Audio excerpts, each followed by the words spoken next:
setelah Jakarta menyala, saya lihat kalau Pak Anies Pak Ahok bareng bisa Indonesia menyala nih Bang Ciko ya. Ini. Agak ngeri sedap juga nih yang lain melihat kan. Para ex-gubernur Jakarta berkumpul di Balai Kota jelang pergantian tahun baru 2024 lalu. Mereka berkumpul dalam acara Bentang Harapan Jakasa.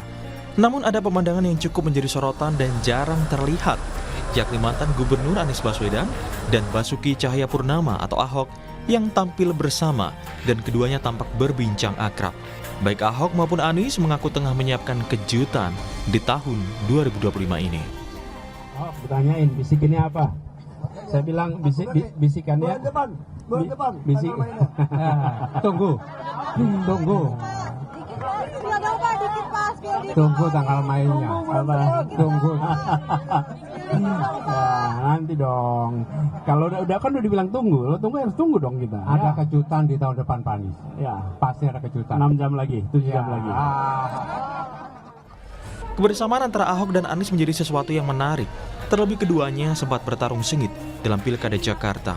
Di sisi lain menanggapi pernyataan akan ada kejutan yang disampaikan Ahok dan Anies di awal tahun 2025, produser Jakarta Melayu Festival sekaligus pendukung Anies, Ges Khalifa menduga akan ada rencana launching ormas oleh Anies Baswedan.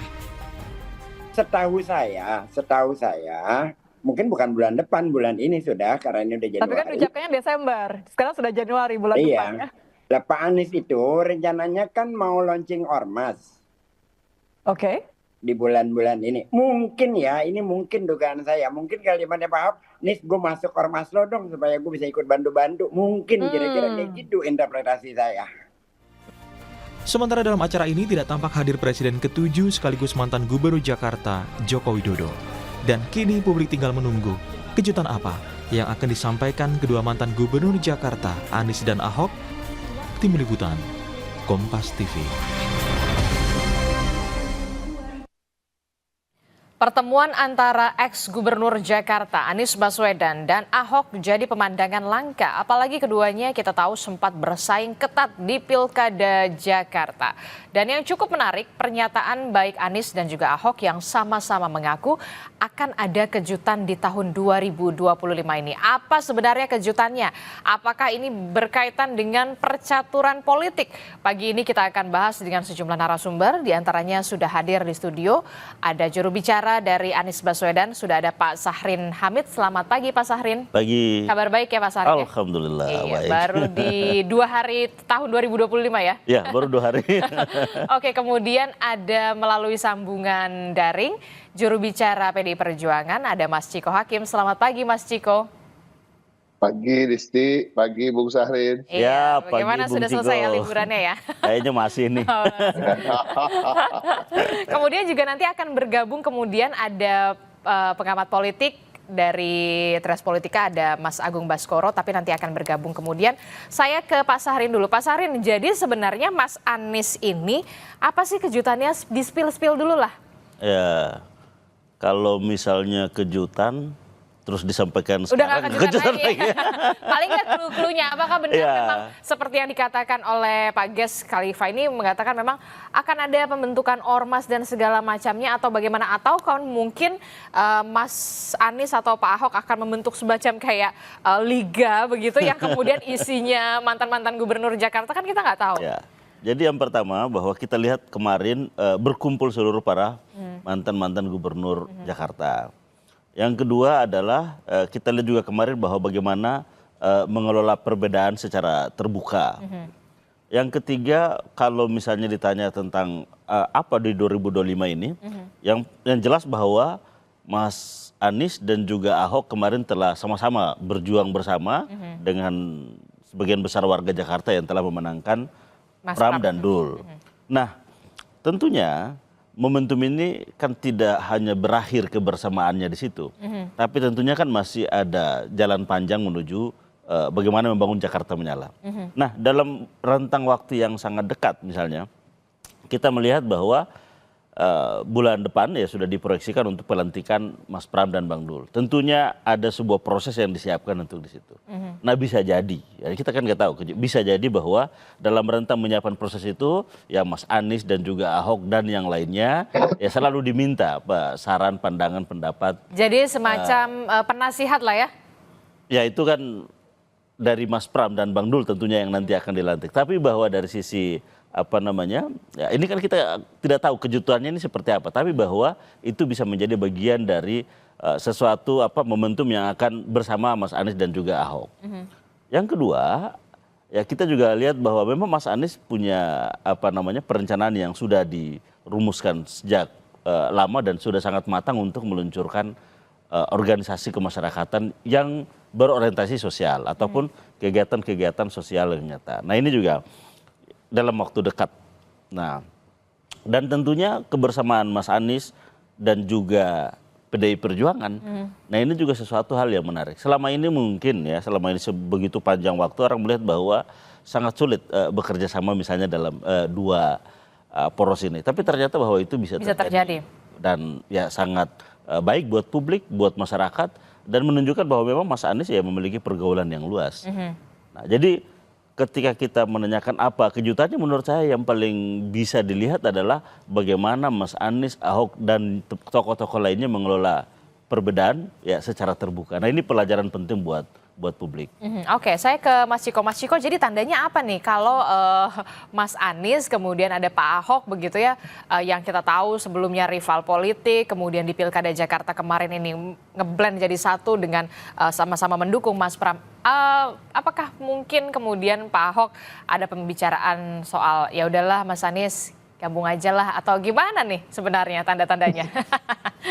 Ya, terkait itu tentu yang lebih tahu adalah mereka berdua yang saling berbisik ya. Jadi kami juga tidak begitu juga kemudian diceritakan bisik-bisik di antara keduanya secara detail. Tapi yang pertama, saya ingin mengajak juga seluruh masyarakat, dan saya rasa ini juga sudah dirasakan oleh seluruh masyarakat, untuk bersyukur kita melihat keakraban dua tokoh bangsa ini. Kita nggak hanya bisa bilang keduanya hanyalah mantan gubernur yang sukses, tapi kita juga harus bisa menempatkan mereka pada posisi yang lebih tinggi dari itu, karena mereka sesungguhnya adalah dua tokoh yang mempunyai gagasan-gagasan dan juga followers atau para pendukung yang cukup masif di seluruh Indonesia. Apalagi kalau Mas Anies kan terbukti tadi dari hasil pilpresnya didukung oleh banyak masyarakat Indonesia juga. Jadi Pak Ahok juga begitu, kita tahu mempunyai dukungan bukan hanya di Jakarta tapi di seluruh Indonesia. Tapi itu semua memang berbasis gagasan, jadi bukan berbasis kultus individu atau apapun yang sifatnya hanya di permukaan, tapi memang keduanya mempunyai gagasan dan pernah dalam rentang waktu tertentu merealisasikan gagasannya menjadi kenyataan di kota yang tercinta ini. Dan tentunya apa-apa yang mereka bisik-bisikan, kami yakin itu lebih untuk kepentingan dan keuntungan seluruh masyarakat, mungkin khususnya Jakarta, tapi secara umum di Indonesia. Dan tadi banyak momentum memang di awal tahun ini, yang dikatakan bulan depan itu mungkin satu tadi itu disampaikan akan ada organisasi kemasyarakatan yang sifatnya lebih ke kegiatan-kegiatan sosial yang akan diluncurkan oleh Mas Anies. Kemudian juga kalau PDI Perjuangan sendiri bulan Februari akan menggelar kongres, ya kan, Mas Pramono Anung dan Rano Karno akan dilantik sebagai gubernur dan wakil gubernur. Jadi ada 3 momentum yang saya rasa kehadiran keduanya bisa jadi menjadi kejutan. Sebagai apa ya kita lihat aja nanti. Oke, kita lihat saja nanti, tapi banyak juga publik yang tampaknya sudah tidak sabar begitu ya Mas Ciko. Mas Ciko, kalau berbicara soal nama Anies Baswedan dan juga Basuki Cahayapurnama, ini kan kita tahu mereka keduanya adalah tokoh yang kemudian punya pengaruh besar tidak hanya di Jakarta tapi juga di luar Jakarta. Mungkinkah kemudian bisikan-bisikan antara keduanya ini soal bisikan politik? Bisa jadi kan mereka keduanya adalah insan politik, kita nggak bisa menepis hal itu ya. Insan politik ini kalau ketemu walaupun sering berbicara hal lain, tapi ujung-ujungnya pasti akan menyenggol-nyenggol hal yang sifatnya politis. Saya dan Sahar ini kan berkawan gitu ya. Kalau ketemu mungkin awal-awal bicara soal keluarga, bicara soal liburan kemana, tapi ujung-ujungnya pasti nyenggol politik juga. Jadi apalagi Mas Anies dan Pak Ahok. Jadi kita bisa juga punya ekspektasi terkait itu, tapi rasa-rasanya itu tadi yang saya sampaikan, banyak tokoh bangsa di negara ini, cuma kita juga harus bisa memilah-milah, dan kita bisa memilah antara Mas Anies dan Pak Ahok adalah dua tokoh bangsa yang termasuk dalam tokoh-tokoh yang betul-betul mengedepankan kepentingan rakyat, bukan kepentingan pribadi atau keuntungan buat pribadi dan keluarga. Jadi apapun itu yang mereka bisikan, rasa-rasanya adalah suatu hal yang akan sangat positif bagi seluruh rakyat Indonesia. Mungkin khusus untuk warga Jakarta, tapi kita lihat aja. Tapi sayang ya, kemarin itu walau ada Pak Ahok, ada Mas Anies juga, dan juga pimpinan-pimpinan Jakarta begitu ya sebelumnya, tapi tidak ada Pak Jokowi begitu. Anda melihatnya apakah ini ada yang kurang atau gimana nih gitu pada saat kemarin itu? Enggak juga, mantan kontestan Pilgub juga diundang, Bang Ridwan Kamil juga nggak datang. Ya kita berusaha berpikir positif aja. Mungkin memang ada kesibukan lain yang dirasa lebih penting bagi masing-masing tokoh tersebut daripada berkumpul dengan mantan-mantan gubernur menyambut 500 tahun kota kita yang kita cintai. Oke, tapi kalau dari kalau dari Pak Ahok sendiri, ketika nanti mungkin jadi tim penasihat lah istilahnya, kalau tim penasihat dari Mas Pram dan juga Bang Dul begitu ya, sudah siapkah dengan tangan terbuka bersama dengan Mas Anies begitu ketika nanti mungkin semacam ya kalau misalkan ada TGUPP lagi gitu misalkan begitu loh Mas Ciko? Gini, terkait dengan itu, saya rasa formalitas diangkat sebagai penasehat atau tidak itu tidak akan mengubah bahwa kedua tokoh tersebut pastinya akan selalu memberi masukan dan pasti akan selalu diajak untuk berdiskusi oleh Mas Pram maupun Bang Rano Karno untuk membicarakan kota Jakarta. Jadi sebenarnya kalau jadi penasehat secara formal atau tidak terlalu penting. Yang paling penting adalah keduanya akan terus aktif untuk kemudian membantu Mas Pram dan Bang Dul beserta juga mantan-mantan gubernur lain karena Jakarta ini memang butuh untuk dibangun bersama tanpa meninggalkan siapapun, baik mantan gubernur atau seluruh stakeholder lain seperti ormas, partai politik dan masyarakat. Dan kami yakin karena kedekatan di antara tokoh-tokoh tersebut, Mas Pram, Bang Dul, Ahok dan Pak Anies itu sangat dekat dan hubungannya begitu panjang relasi historinya.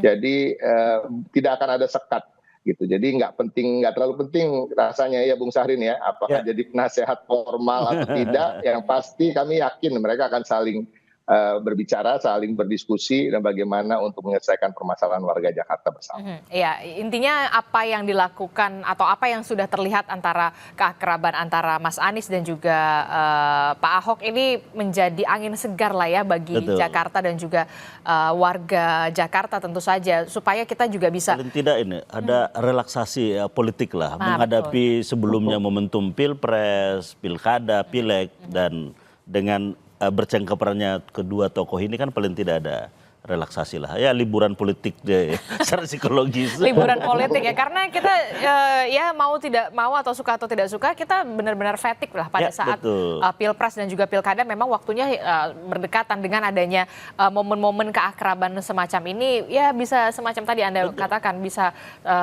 menjadi liburan politik lah dalam tanda kutip begitu ya.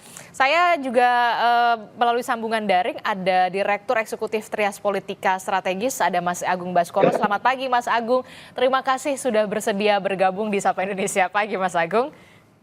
Ya, sama-sama Mbak Adi. Iya Mas Agung, ini kalau tadi kita membahas soal bagaimana momen keakraban antara Mas Anies dan juga Pak Ahok pada saat pertemuan menjelang malam pergantian tahun, ini ada juga Pak Jarod Saiful Hidayat juga di sana, kemudian tapi minus Pak Jokowi sayangnya tidak ada di sana. Apa yang bisa Anda analisa dari pertemuan tersebut termasuk juga bisik-bisik politik yang terjadi tertangkap kamera antara Mas Anies dan juga Pak Ahok, Mas Agung? Ya, pertama saya lihat setelah Jakarta menyala, saya lihat kalau Pak Anies Pak Ahok bareng bisa Indonesia menyala nih Bang Ciko ya. Agak ngeri sedap juga nih yang lain melihat kan. Jadi nggak maksudnya ya selama ini kan Pak Ahok Pak Anies intim, hangat ya.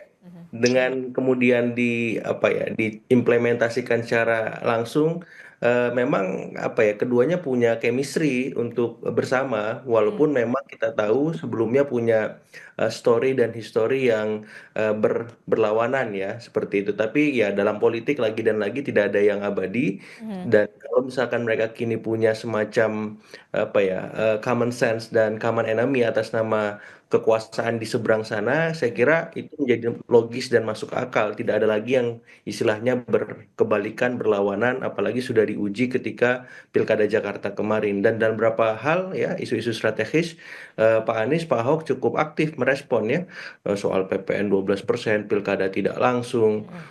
Kemudian ada beberapa hal yang saya kira itu hal yang positif, konstruktif bagi, saya nggak ngomongin Jakarta lagi Mbak Adis, tapi Oh, ngomong lebih luas lagi ya yang tadi Anda sebutkan ya, Indonesia menyala.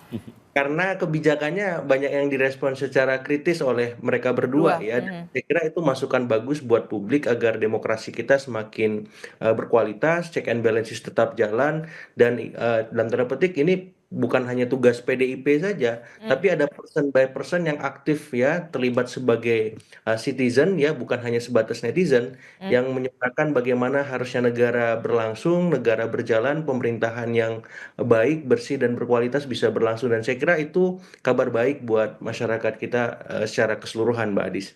Berarti kalau Anda tidak lagi mengatakan soal lingkungan Jakarta saja, skupnya Jakarta, tapi lebih luas secara umum Indonesia, bisa saya katakan apakah ini the next 2029 yang memang sudah disiapkan sejak dini? Banyak pilihan PDIP. Saya bilang kemarin siapapun ya gubernur Jakarta itu minimal menggenggam tiket pencapresan, maksimal menjadi presiden.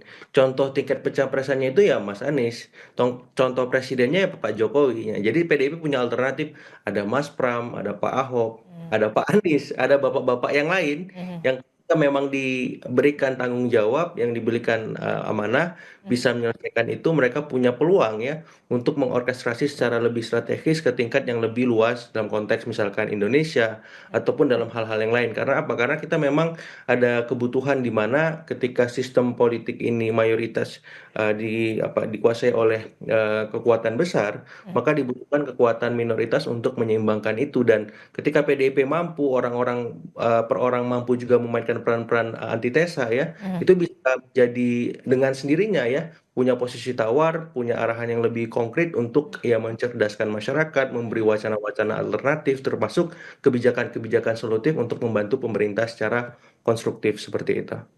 Termasuk kalau Anda melihat antara pasangan Anies Ahok ini bisa jadi apa ya?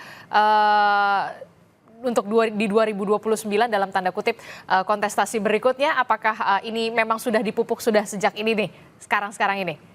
Potensial Mbak Adis. Potensial. Karena dua orang ini punya ceruk masyarakat yang berbeda ya. Mas Anies dengan basis Islam perkotaannya, ya kelas menengah terdidik. Pak Ahok sebaliknya kaum nasionalis, ya orang-orang yang dalam tanda petik kritis juga dengan pemerintahan sama dengan Mas Anies, dan tinggal bagaimana keduanya ini mampu ya memperluas ceruk ya pemilih dalam tanda petik misalkan Islam perdesaan, kemudian kelas menengah ke bawah. Kemudian juga bisa mengambil simpati para elit-elit partai di luar PDIP misalkan. Kalau itu bisa dikerjakan dalam 4 tahun ke depan, nggak mungkin Indonesia menyala, Bang Ciko, Bang Syahrin ya. Oke, gimana nih Mas Amin kalau dari Anies sendiri? Kita melihat bahwa memang dua tokoh ini kelasnya sudah tokoh nasional. Yang kedua memang punya potensi dan juga ceruk konstituensi yang beragam ya. Nah, dan kita lihat bahwa ini juga memberi pelajaran bisa bekerja sama dengan semua spektrum kekuatan politik Indonesia.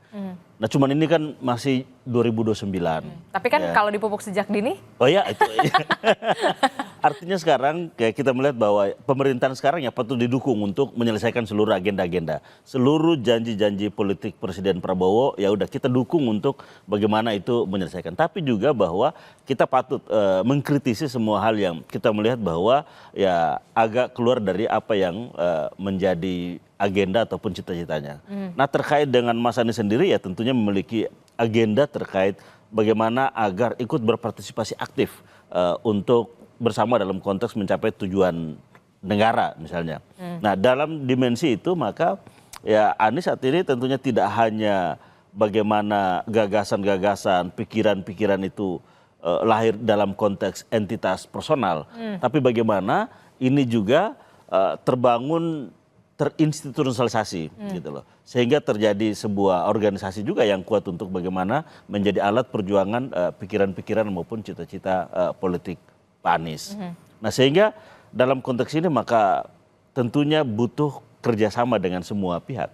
Tidak hanya satu spektrum tapi tentunya semua spektrum politik nasional kita. Oke, jadi kalau kita lihat juga kan Mas Anies ini tidak terafiliasi partai politik manapun. Betul. Kemudian nanti rencananya kalau memang jadi begitu ya akan membuat ormas Oh begitu. itu jadi, kalau ormas udah pasti jadi. Oh udah pasti jadi Udah tuh. pasti jadi. Itu untuk eksistensi dalam hal politik dan Kegiatan sosial. Oh kegiatan sosial Kegiatan gitu ya. sosial. Kalau misalkan dikatakan sebagai eksistensi juga di dunia politik supaya tetap bisa dikenal untuk bisa 2029, jawaban Ya Anda? tentunya yang satu ada kegiatan sosial, tapi bahwa pendukung Mas Anies ini kan relatif banyak tapi masih terpisah-pisah. Terpisah, Nah ini akan diorganize juga secara bagus dan ya kita lihat aja momentumnya ke depan juga akan melakukan sesuatu sehingga Mas Anies yang tadinya menjadi entitas personal dia akan menjadi sebuah entitas yang terorganisir dengan baik.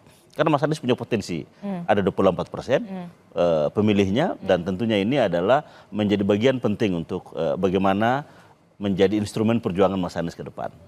Berawal dari ormas jangan-jangan ke partai politik lagi nggak? Ya kalau ormasnya tetap, yang partai politik juga tentunya harus disiapkan. Oke, baik. Kalau Mas Ciko melihat kalau tadi katanya Mas Agung, dua tokoh ini bisa dikatakan potensial lah dalam tanda kutip bisa menciptakan Indonesia menyala, bahkan bukan lagi Jakarta menyala. Jawaban Anda? Ya itu memang saya rasa nggak terbantahkan. Tadi juga sudah disampaikan oleh saya maupun oleh Bang Syahrin bahwa kedua tokoh ini levelnya udah bisa kita katakan level tokoh nasional karena juga terbukti dalam perjuangan politiknya atau perjuangan-perjuangan dalam aktivitas sosial kemasyarakatannya selalu mengedepankan kepentingan rakyat secara umum. Jadi bukan ego atau kepentingan pribadi maupun keluarga, itu yang paling penting. Lalu yang kedua tadi saya ingin mengutip Bung Syahrin juga tadi partisipasi aktif untuk mencapai tujuan-tujuan negara. Nah ini saya rasa keduanya itu yang menjadi fokus bagi keduanya dan itu pantas kita dukung.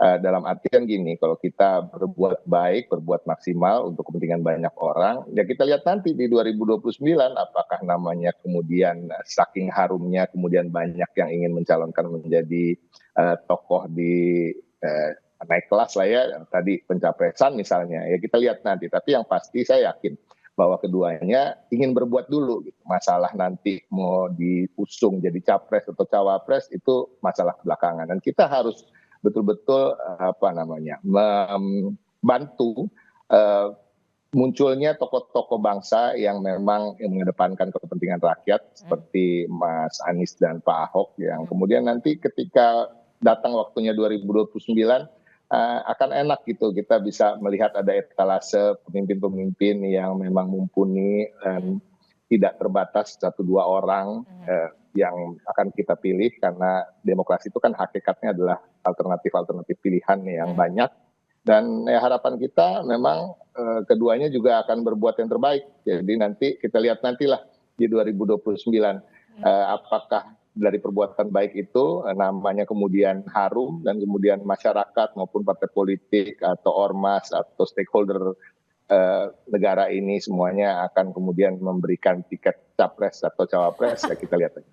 Iya, walaupun memang masih butuh waktu Masih yang panjang. lama begitu ya, masih butuh Masih waktu yang panjang. lama. Tapi kan ya setidaknya mulai dari sekarang lah ya, kemudian dicicil-cicil dulu ya, Mas Ciko ya.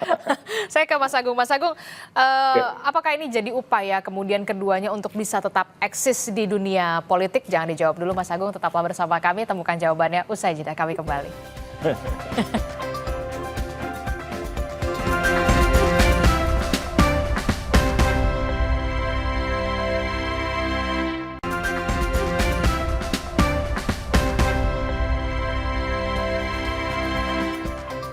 Terima kasih Anda masih bersama kami dalam Sapa Indonesia Pagi. Saudara, kita melihat bahwa memang beberapa hari terakhir ada momen keakraban yang sungguh sangat jarang sekali terlihat antara nama Anies Baswedan dan juga Basuki Cahayapurnama yang kita tahu sebelumnya merupakan rival politik. Tapi akan ada kejutan. Apa kejutannya? Inilah yang kemudian kita bahas di pagi hari ini. Saya ke Mas Agung dulu. Mas Agung, tadi memang sudah dipastikan sama Mas Harin, kalau bulan depan, Februari berarti ya? Atau Januari yang ormas? Ya rencana mungkin bulan inilah. Oh bulan ini ya. Berarti bulan ini ya, Januari ya, pembentukan ormas itu ya? Betul. Untuk, akan diluncurkan bukan diluncurkan. Akan dirilis lah ya, Yes. dirilis begitu ya, semacam ormas begitu dengan inisiasi dari Mas Anies. Mas Anies ya. Kalau untuk kegiatan untuk sosial. kegiatan sosial saat ini. Betul. Nah, kalau Mas Agung melihatnya akan seperti apa? Akan besar, peluangnya akan seperti apa nanti nih? Ormas dari Mas Anies ini, walaupun memang sekarang kegiatannya kegiatan sosial. Ya, ya. Sebelum saya jawab, saya mau nanya dulu, kalau di offer nggak dijawab, namanya apa Bang Syahrin ya? Nama itu menentukan semua hal ya Bang Ciko ya. Tapi Namanya apa? Belum ini masih dirahasiakan. Namanya nanti akan diluncurkan oleh Mas Anies. Oke. Yang jelas saya kayak dejavu Mbak Adis ya, karena dulu waktu Nasdem berdiri itu kan deklaratornya salah satunya Mas Anies sebagai ormas ya.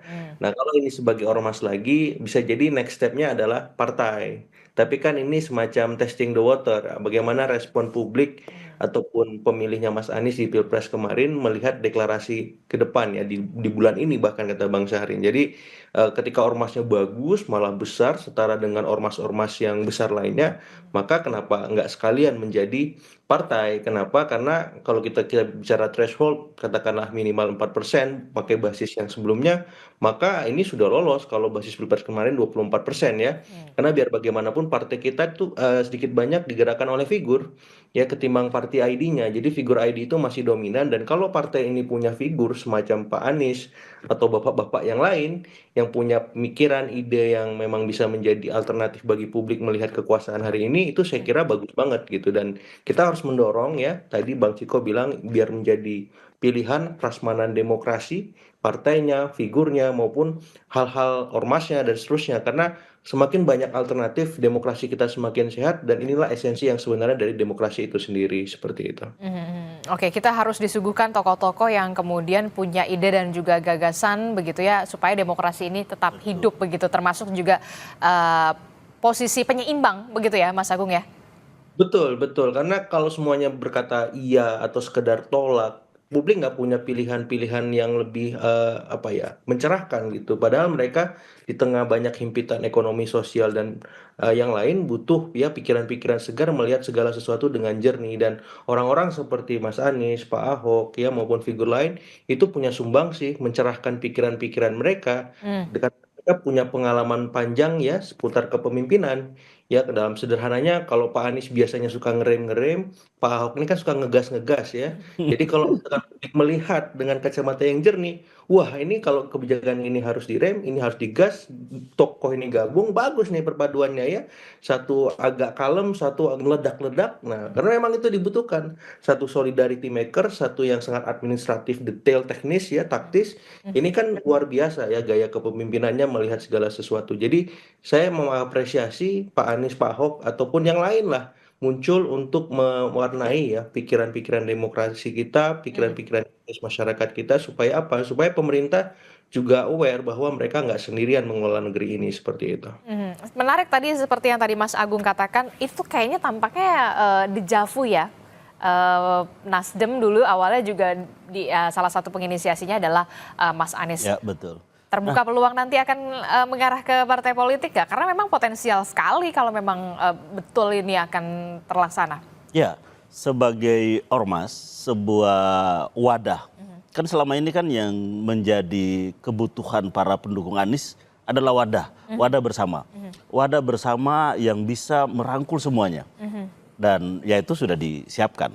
Sudah disiapkan dan untuk diluncurkan. Tapi memang wadah ini dipersiapkan untuk berorientasi kegiatan-kegiatan sosial yang konkret ya. Awalnya. Kegiatan-kegiatan sosial. Tidak. Ini memang sudah diorientasikan ke sana. Tapi bahwa Nanti? instrumen politiknya ya tentunya akan disiapkan juga. Tapi bahwa tidak ormas ini memang akan diorientasikan karena gini, wadah yang harus dibentuk kan harus merangkul semua. Baik itu yang sudah berpartai, yang belum berpartai, baik itu masyarakat sipil maupun yang ASN kan semua bisa berkumpul di situ. Baru kemudian instrumen selanjutnya itu adalah kegiatan sosial. Oke. Tapi bahwa ada instrumen politik dari pendukung Anies, ya itu akan ada nantinya. Akan ada nantinya. Karena kita tahu bahwa ya Anies kan tidak mesti berjuang sendiri. Harus ada perkumpulan yang menjadi kekuatan tersendiri untuk agenda-agenda politik Mas Anies. Berarti memang Anda mengatakan terbuka peluang juga soal instrumen politik itu? Ya, bahwa ormas ini akan menjadi ormas yang bergerak di bidang kegiatan sosial, dan Mas Anies adalah tentunya sebagai pendirinya, tokohnya, dan instrumen politik yang lain ya tentunya akan disiapkan secara terpisah. Terpisah berarti akan mengarah ke partai politik ya? Ya, tinggal menunggu waktu. Tinggal menunggu waktu saja. Masih malu-malu ini tampaknya Mas Arief. Mas Ciko, gimana nih Mas Ciko kalau memang betul nanti ketika ormas ini sudah terlaksana begitu ya wadahnya, kemudian ada instrumen politik nanti kita nggak tahu ke depannya seperti apa begitu ya, tinggal menunggu waktu saja. Nah, PDI Perjuangan tampaknya akan menjadi punya kawan nih. Sampai sekarang pun sebenarnya udah berkawan, jadi kita nggak jauh-jauh ya kan. Artinya apa? Artinya kita sepakat bahwa banyak hal yang perlu diperbaiki terkait dengan kalau kita bicara soal demokrasi, kalau bicara soal bagaimana kita ingin mengangkat harkat martabat wong cilik di negeri ini. Nah ini yang kita lihat dari kedua tokoh itu, Mas Anies maupun Pak Ahok itu kan sebenarnya walaupun kelihatan berbeda tapi bukan berbeda-beda amat gitu, karena keduanya ketika menjabat yang diutamakan tentu adalah wong cilik, masyarakat kelas bawah gitu. Bagaimana untuk kalau Pak Ahok banyak sekali memperhatikan lansia, kita tahu membagikan kursi roda secara gratis, hal-hal yang terkait dengan meningkatkan kesejahteraan, perumahan yang layak bagi masyarakat. Begitu juga Mas Anies. Mas Anies ini terbukti ketika kita kampanye Mas Pram dan Bang Dul itu di kantong-kantong masyarakat, di daerah-daerah yang memang perlu diangkat kesejahteraannya, popularitasnya sangat tinggi. Artinya apa? Artinya berarti ketika beliau masih menjabat juga banyak memperhatikan kehidupan bagi masyarakat yang masih terpinggirkan dan masih tertinggal. Jadi intinya itu, dan saya melihatnya gini, saya lebih melihat tadi bahwa tidak ada rencana-rencana yang pasti ini oleh Mas Anies terkait dengan ormas dulu, kemudian partai politik. Tapi lebih tadi yang saya sampaikan berulang kali bahwa kedua tokoh ini termasuk Mas Anies tentunya ya ingin berbuat aja dulu, bergulir bagaimana nanti dari perbuatan itu lihat sambutan dari masyarakat. Gitu. Jadi berbuat secara ikhlas, tulus, memang karena jiwanya memang untuk bangsa dan negara, tadi partisipasi aktif untuk mencapai tujuan-tujuan negara. Nah, dalam perjalanannya kan kita lihat apakah kemudian ada suara-suara yang mengatakan ya udahlah maju aja lagi gitu kan, maju mungkin sama Pak Ahok kayak gitu ya kan. Tapi kalau bagi PDI Perjuangan ya kita lihat nanti, kita harus lihat tadi prasmanan tadi Mas Agung sampaikan ya kan, prasmanannya harus kita lihat dan mudah-mudahan penganan-penganan yang ada dalam prasmanan itu berkualitas semua sehingga akan memudahkan bagi partai politik termasuk partai politik PDI Perjuangan untuk bisa memilih mana yang terbaik dari yang terbaik untuk kemudian di 2029 kita usung dan kita menangkan untuk menjadi presiden dan wakil presiden. Tapi perjalanan itu masih panjang.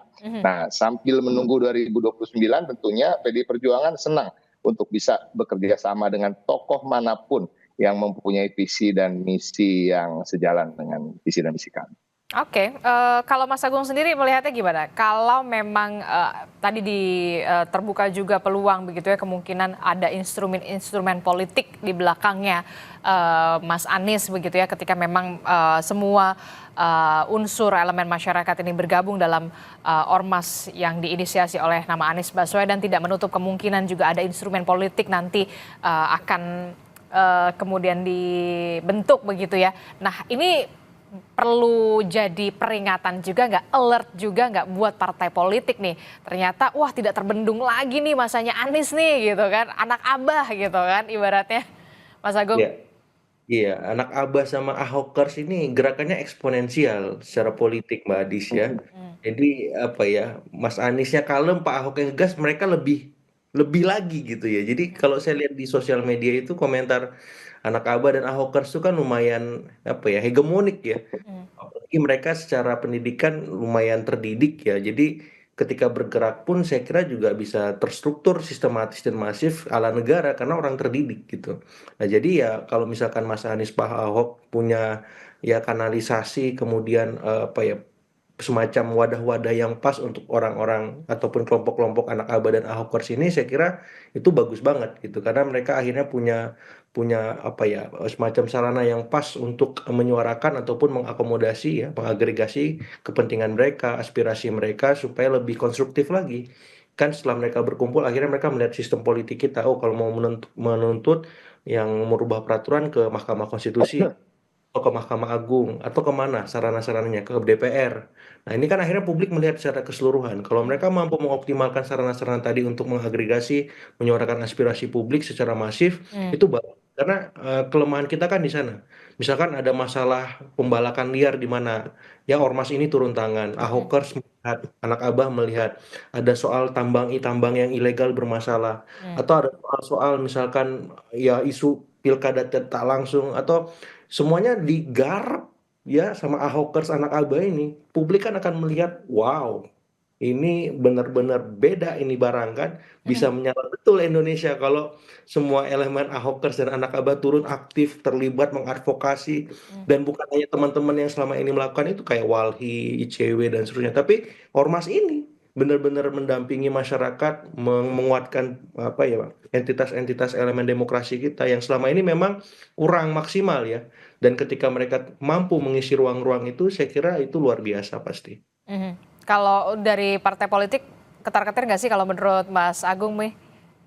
Ya, yang ketar-ketir nanti PKS, PKB, Nasdem dan yang lain ya, utamanya PKS, PKB, Nasdem yang kemarin dalam tanda petik ya bertepuk sebelah tangan dengan Mas Anies di Pilkada Jakarta seperti itu. Nah hari ini ketika Mas Anies yang bergerak mau nggak mau akan melihat wah ini masa kita bisa terserap di ormasnya Anies atau partainya Anies kalau mereka nggak banyak berubah, nggak banyak apa ya dalam tanda petik melakukan banyak inovasi-inovasi politik lah. Misalkan PKS, PKB, dan Nasdem itu, karena kan mereka yang kemarin paling ekstrim menyuarakan soal perubahan ya. Dan ketika Mas Anies ataupun Pak Ahok ya dengan PDIP-nya mampu menjadi alternatif ya, bukan hanya antitesis tapi sintesis karena mampu menghasilkan banyak solusi-solusi bagi polemik dan kompleksitas masalah di negeri kita, itu bisa membuat partai-partai mau nggak mau harus melirik, gua masih di koalisi atau keluar aja ya. Oh gimana nih ya? Nah itu nanti akan dilihat tahun ketiga, tahun keempat politik kita, Mbak Adis. Ah. Kalau mereka ada di koalisi yang kurang produktif, pasti dengan sendirinya akan keluar dan melakukan kritisme-kritisme kepada pemerintah. Dan saya kira ini bagus buat demokrasi kita lagi dan lagi ya. Ketika mereka melihat, wah kalau di koalisi ceruk pemilih gua habis nih, bisa-bisa gua nggak lolos parliamentary threshold kan. Kalau misalkan anak Aba, Ahokers, Anies, Ahok, dan bapak-bapak yang lain aktif banget ya, bersuara kritis, bahkan mampu memberikan solusi. Nah saya berharap kekuatan-kekuatan alternatif politik di luar pemerintah selain mengkritis, kalau bisa menghadirkan solusi-solusi yang taktis. Biar publik masyarakat kita kan semakin tercerdaskan. Oh ternyata di luar ada arahan kenaikan PPN untuk apa namanya barang-barang mewah ada cara lain nih. Ya ada bagaimana mengambil misalkan merampas aset para koruptor itu misalkan, itu kan anak Abah ataupun Ahokers bisa membuat itu sistematis, caranya gimana, orang-orangnya harus diapain seperti itu kan luar biasa. Solusi juga bagaimana kemudian mengoptimalkan misalkan kerusakan lingkungan dari tambang-tambang ilegal itu seperti apa, misalkan anak Ahok sama anak Abah ini punya solusi misalkan, itu kan dahsyat ya, turun ke Morotai, turun kemana yang banyak masalah lingkungan itu ya, dan pasti pada mikir mau nggak mau itu karena ini dikeroyok puluhan juta orang kan anak Abah itu, Ahokers itu, dan saya kira itu bagus lah ke depannya seperti itu. Terakhir Mas Sahrin, untuk ormas yang akan diinisiasi sebentar lagi begitu ya, dirilis ke publik begitu soal ormasnya Mas Anies ini. Kegiatan apa pertama yang kemudian akan dilakukan? Yang pertama ya tentunya merilis itu. Yang kedua adalah ada kegiatan sosial yang sudah dirancang untuk itu. Contoh misalnya ya. Tapi nanti tidak kejutan lagi ya, tapi nggak apa-apa lah. Ya nggak apa-apa lah, di-spill dikit lah kan udah bentar lagi mau dirilis. Jadi gini, misalnya aduh saya mestinya ini kapasitasnya Mas Anies nanti mungkin yang akan meluncurkan itu. ada DPR sepersekian second Ya. kita. Aduh, ntar takutnya. Jadi ya udah, intinya adalah itu kegiatan sosial yang konkret. Apa itu? Ini secara umum. Clue-nya, yang pertama bahwa kegiatan itu pastinya dibutuhkan oleh banyak orang. Yang kedua adalah itu dikerjakan juga oleh banyak orang. Kontribusi banyak orang menjadikan kegiatan sosial itu terwujud. Yang ketiga adalah ada awalnya dan ada akhirnya. Artinya kegiatan itu tidak sesuatu yang terus-menerus karena itu adalah kewajiban negara. Ya. Misalnya mengentaskan kemiskinan, itu kan tujuan kewajiban negara. Nah, itu kan tidak ada habis-habisnya. Artinya bahwa kita meminimalisir. Nah, kegiatan sosial nanti yang akan dilakukan oleh Mas Anies dan ormasnya itu adalah kegiatan yang ada awalnya dan juga ada akhirnya. Tapi untuk contoh kegiatannya belum. Nah, yang terakhir mungkin adalah negara barangkali tidak bisa masuk misalnya gitu. Tidak bisa dalam artian. Kok nggak bisa masuk? Bukan tidak bisa masuk. Kan ada kendala-kendala administratif misalnya. Oke. Contoh, ada satu jalanan. Jalanan ini adalah misalnya ini kewajiban APBN tidak bisa mengcover karena terlalu kecil. Misalnya ya satu kabupaten tidak juga bisa mengcover karena ini terdiri dari 2 kabupaten. Nah, itu kan contoh-contoh yang memang harusnya bisa. Cuman secara administratif mungkin relatif ribet. Nah, ini barangkali. Dan ormas ini hadir di situ? Ormas ini barangkali bisa menjadi jembatan untuk itu. Oke, tapi kalau untuk lebih detailnya. Lebih detailnya tentunya Mas Anies yang punya otoritas untuk menyampaikan itu kepada publik. Yang jelas bahwa para pendukung Anies gitu, insya Allah kita akan punya wadah bersama. Wadah bersama ini nantinya akan bisa menjadi instrumen untuk melaksanakan setiap atau segala sesuatu yang kira-kira di lingkungan terdekat kita, lingkungan terkecil kita. Dan inilah sebagai bukti kebersamaan kita yang akan kita bina terus. Oke, baik. Walaupun memang secara general begitu penjelasannya dan tidak terpancing juga ternyata Mas Ciko dan juga Mas Agung begitu ya. Tapi ya sudah, kita hargai itu. Nanti kita tunggu bagaimana nanti ormas dari Mas Anies ini akan bekerja secara sosial, termasuk juga di belakangnya nanti mungkin ada instrumen-instrumen politik. Itu nanti kita bicarakan nanti biar dialognya panjang lagi ya dan berkelanjutan. Baik, terima kasih Mas Sahrin sudah bergabung bersama kami di studio dan juga Mas Ciko, Mas Agung, terima kasih. Selamat pagi, sehat-sehat selalu Bapak-bapak. Selamat tahun baru. Assalamualaikum.